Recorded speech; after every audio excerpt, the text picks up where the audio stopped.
நடிகர் விஜய் அவரோட தாவேக கட்சி வரவுள்ள 21ஆம் தேதி மதுரையிலே மாநாடு நடத்தவிருக்கிறார்கள்.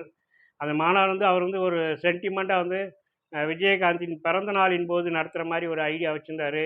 அதே போல் அவரோட திருமண நாளின் போது வச்சுக்கலாம்னு நினச்சாரு. ஆனால் பார்த்தா அது வந்து விநாயகர் சதுர்த்தியை ஒட்டி வர்றனால வந்து போலீஸ் அனுமதி தரல. அதனால் 21 சற்று முன்னதாக 21ஆம் தேதி ஃபிக்ஸ் பண்ணியிருக்கிறாரு. இந்த மாநாட்டில் வந்துட்டு முக்கியமான 2, 3 விஷயங்கள் முடிவெடுப்பார் என்று தெரிகிறது. ஒன்று பார்த்தோம் என்றால் ஓபிஎஸ் அங்கே விஜயோட கட்சியில் வந்து போய் சேர போகிறதா சொல்கிறாங்க. ஏற்கனவே ஆதவ் அர்ஜுனா இருக்கிறாரு, ஜான் ஆரோக்கியசாமி இருக்கிறார். இந்த மாதிரி அவங்களுக்கு நிகராக வந்து ஓபிஎஸ்ஸையும் வந்துட்டு ஒரு தலைவராக அவருக்கு ஒரு முக்கியமான ஒரு பொறுப்பு கொடுத்து அங்கே வந்து உள்ளே இழுத்துக்க போகிற மாதிரி பேச்சுவார்த்தை போயிட்டு இருக்குது. மேக்சிமம் வந்து அதுதான் சாத்தியமாக இருக்குது. ஏன்னா அவர் ஓபிஎஸ்க்கு வந்து இப்போ அதிமுகவில் கதவை சாத்திட்டாங்க. பாஜகவும் வந்துட்டு அவரை உதாசீனப்படுத்தி விட்டது.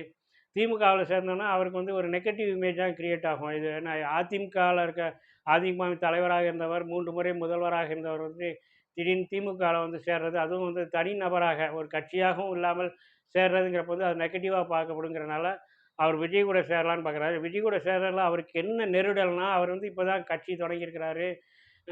வயதிலும் ரொம்ப இளையவர். அப்படி இருக்கிறப்ப அவர் கட்சியில் போயிட்டு சேர்றதாங்கிறது. அதனால் அங்கே விஜய் கட்சியில் வந்து ஒரு முக்கியமான பொறுப்பு கொடுக்குற மாதிரி வந்துட்டு பேச்சுவார்த்தை போயிட்டுருக்குது.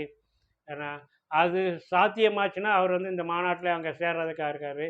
அடுத்ததாக பார்த்தோம்னா ஆதவ் அர்ஜுனாவுக்கு வந்துட்டு அங்கே வந்து பெரிய நெருக்கடி இருக்குது. ஜான் ஆரோக்கியசாமி இருக்கிறாரு, இங்கிட்ட வந்து புஸ்ரி ஆனந்த் இருக்கிறாங்க. இவங்கெல்லாம் வந்து ஆளாளுக்கு வந்து ஒரு ஒரு அதிகார மையங்களாக இருக்கிறார்கள். அதில் வந்து ஆதவ் அர்ஜுனா வந்துட்டு கொஞ்சம் பணம் செலவழிக்கக்கூடிய அதிகார மையமாக இருக்கா. அவர் தான் வந்துட்டு இங்கே நிறையா பணத்தை செலவழிக்கிறாரு கட்சிக்காக வந்துட்டு. அவர் ஒரு அஜெண்டாவை தான் உள்ளே வந்திருக்காருன்னு வச்சுக்கோங்களேன். அதனால் வந்து அவர் வந்து இன்னும் ஒரு கூடுதல் பொறுப்பு எனக்கு வேணும் கட்சிக்குள்ளே அப்படிங்கிற மாதிரி எதிர்பார்க்குறாரு. அதற்கான அறிவிப்பும் அங்கே வெளிவரும் என்று தெரிகிறது. அதுக்கு அடுத்தபடியாக பார்த்தோன்னா விஜய் வந்து சுற்றுப்பயணத்தை ஆரம்பிக்கலான்னு இருக்காரு. அந்த சுற்றுப்பயணத்தை வந்து திட்டமிட்டு அந்த மாநாட்டிலே வந்து அறிவிக்கலான்னு இருக்கிறாங்க.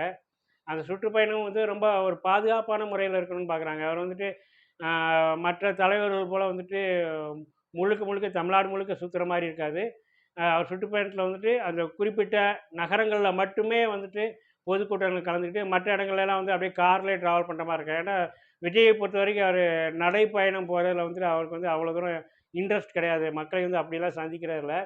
அதனால் அவர் வந்து அந்தந்த முக்கியமான ஊர்களில் மட்டும் மீட்டிங்கில் பேசுகிற மாதிரி முடிவெடுக்க போகிறாங்க. அது எல்லாத்தையுமே இந்த மாநாட்டில் அறிவிக்க இருக்காங்க. பார்க்கலாம். நன்றி, வணக்கம்.